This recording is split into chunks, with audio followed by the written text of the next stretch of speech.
Whoever invented the space station was a genius. But do you know how the astronauts inside land safely on Earth? It's a seemingly complicated process, but it's not simple at all. Every step of the process is basically on the brink of life and death. First, they have to finish the handover with the crew members who are staying on the space station. Then they have to enter the return module and close all the doors, and release the docking locks. Then the return craft will be ready to leave the station. The spacecraft will gradually move away from the station. When they're far enough apart, they'll start firing the thrusters and the braking engines. The spacecraft will then reduce its speed and gradually lower its trajectory in order to enter the atmosphere in a descending trajectory. This is the process of deorbiting. When the spacecraft is ready to enter the atmosphere, it's rotated 90 degrees to ensure that the equipment on board doesn't collide with each other after separation.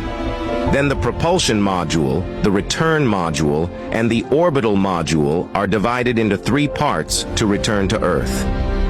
The orbital module stores the astronauts' garbage from their lives in space. It is destroyed by ablation in the atmosphere along with the propulsion module. And the bottom of the return capsule, where the astronauts ride, is designed with a special heat-insulating material. It can withstand the 1,000 to 2,000 degrees Celsius flames that ignite when the capsule rubs against the atmosphere, to ensure that the astronauts don't suffer from the heat. This allows the capsule in the atmosphere to be affected by air resistance. Although it slows down gradually, it still rubs violently against the air. The friction can ignite a flame that's 1,000 to 2,000 degrees plasma forms around the perimeter of the capsule, and it can block radio signals. So the astronauts will lose contact with the ground command center for about 5 minutes and enter what we call the blackout zone. Astronauts not only have to endure a huge psychological pressure that no one else can bear. Secondly, due to working in a weightless environment for a long time, now that they're returning to Earth, they'll have to withstand the sudden impact of gravity, which may cause some physical discomfort. When the capsule is about 10 kilometers from the ground, the parachute cover will be opened automatically. Then the 4 different parachutes will open one by one to slow down the descent.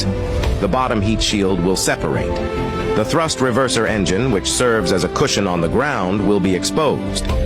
As the capsule continues to descend, at about 1 meter above the ground, the thrust reverser will be activated to help the capsule make a safe, soft landing. Finally, the heroes inside the capsule just have to wait for the ground searchers to arrive.